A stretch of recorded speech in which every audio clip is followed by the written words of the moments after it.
So, Long Walk, Phil Crawford. First of all, thanks for taking the time here to do the interview with us. You've had quite the run leading up here, and I wanted to do an interview with you here in China in Yinchuan for WCA. The tournament has actually just concluded. We crowned our winner, which was Lin. But this is about you, and let's get into it. So, you came back for this tournament, but in general, gaming doesn't seem to be too big of a part of your life anymore. You have a job, you're a financial analyst for NYU, for which you have moved to Manhattan. Aside from that, how do you like to spend your time? Like, what might a typical Phil Crawford weekend look like? That's a good question. First of all, thanks for having me.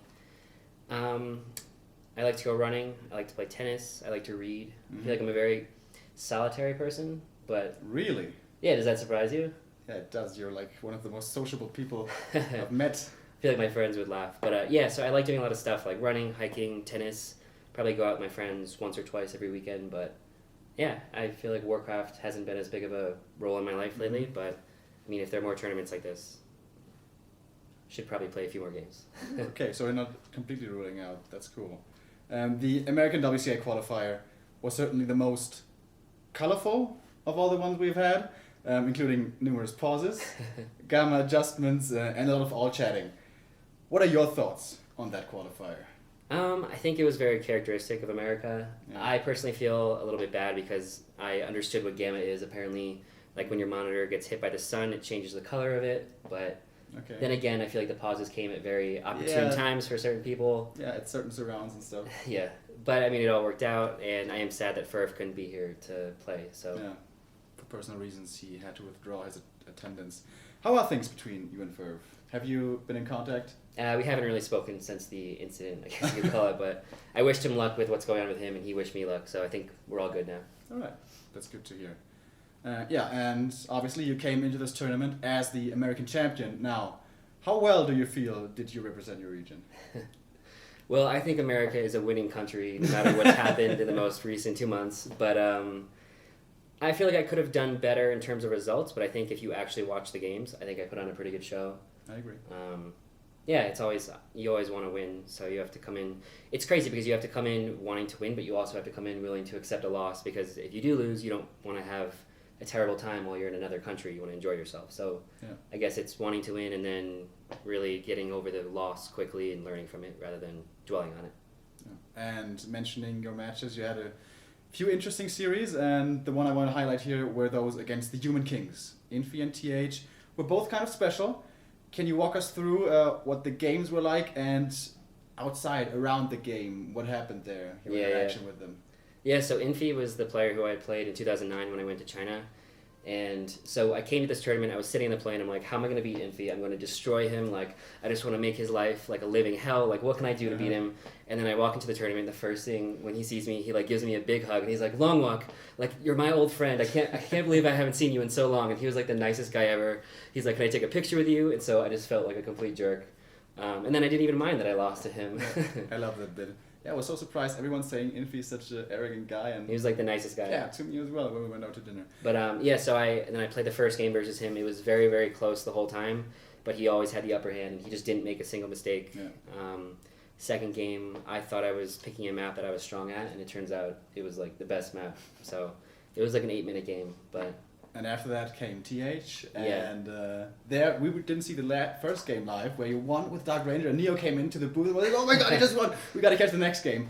And that one was also pretty damn crazy. Yeah, of course the one game that I win like spectacularly is in Cassid, but I going into the game I was going to do my standard strategy, and then I realized it probably wouldn't work because TH is beating Moon and Remine and all these other Night Elves, so I did something a little bit crazier. I went Dark Ranger, and yeah, it worked out. He got very, very flustered. I could tell he kind of just lost very quickly and didn't leave the game. I think he spent time in the game thinking like how he lost and why he did. Second game, as you watched, was very painful. I feel like I should have won. It was super close. Yeah, I'm sure everyone commentating could have had like 100 ideas of how to win, but when you're in the game, like everything seems so risky. But then the third game was the same map as Infi, where Infi beat me in 8 minutes. I think it was a similar thing. Yeah, Amazon, yeah. But you are the only player to have managed to get Starfall in WCA 2016. That's exciting. So that's something. Overall, are you satisfied with your performance of the entire WCA 26 team and the results? In the interview you did with Ugri on W3 Arena, it sounded like you were aiming for a little bit more. That's a good question. I think, so the tough thing about these tournaments is I always go to these international tournaments, representing America, and then I lose. And so, like, I have to come in with a tempered expectation, but I feel like this time I tried to really, work on my mental game and say, I'm going to win. There's no reason I can't win. Because there is greater than a 0% chance that I would win this. Like, everyone could have had a bad day. I could have had a great day. So I think I did try to project a lot of confidence. But am I disappointed with my results? I am a little bit. I feel like I was hoping that I could make more of a comeback, but that's okay. That's what the next ones were. All right.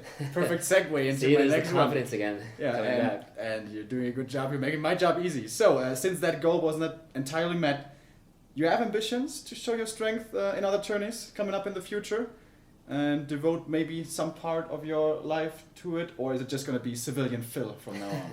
Civilian, that's how it feels. I was talking to someone else about this. It's tough because if there was another tournament on the horizon, like 3 months from now, it could be easy to train and be like, okay, I learned these 10 mistakes that I made. I'm not going to make them again. But if the next one I do is WCA next year, if they invite Americans again, which I strongly recommend because everyone loves it, it's tough to practice for a tournament a whole year from now because, a game played today, I don't know how much utility it has if you're playing in a tournament 11 months after that. So I might go back to civilian life for a while and kind of focus on other stuff, but then maybe make another comeback and see what happens. Seems like you can make it work. Don't play for a long time, come back, and then take first place and get prize money very soon. Hopefully. All right. Are you familiar with the Czech under player Czechi? I've heard the name. All right. Would you consider him to be great?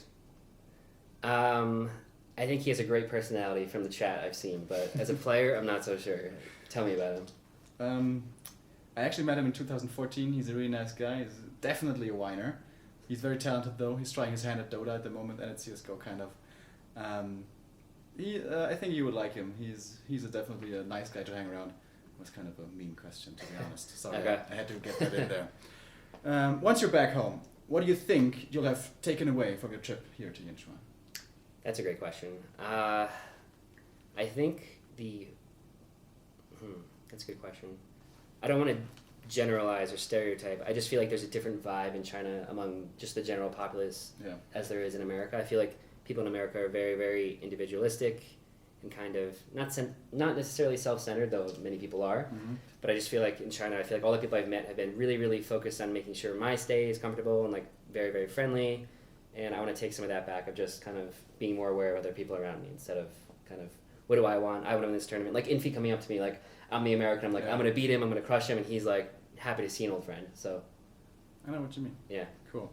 And the last one here, is there anything you would still like to do as long as you're here? This is the last night after all. I'm looking forward to going out with you guys. I think it's going to be really fun. I feel like, let off some steam, but I wish we had one more day for sightseeing, but the flight stuff was kind of tough to handle. Yeah. But yeah, I guess we're going to go get dinner after this and then see what happens. All right, cool. Thank you so much. Awesome. Appreciate it. Pleasure's all mine. This was Remo for Back to Warcraft. More interviews will be coming on our YouTube, probably, if we can connect somehow. See you soon on stream on YouTube. Take care. Thanks, guys. All right, I think that went well.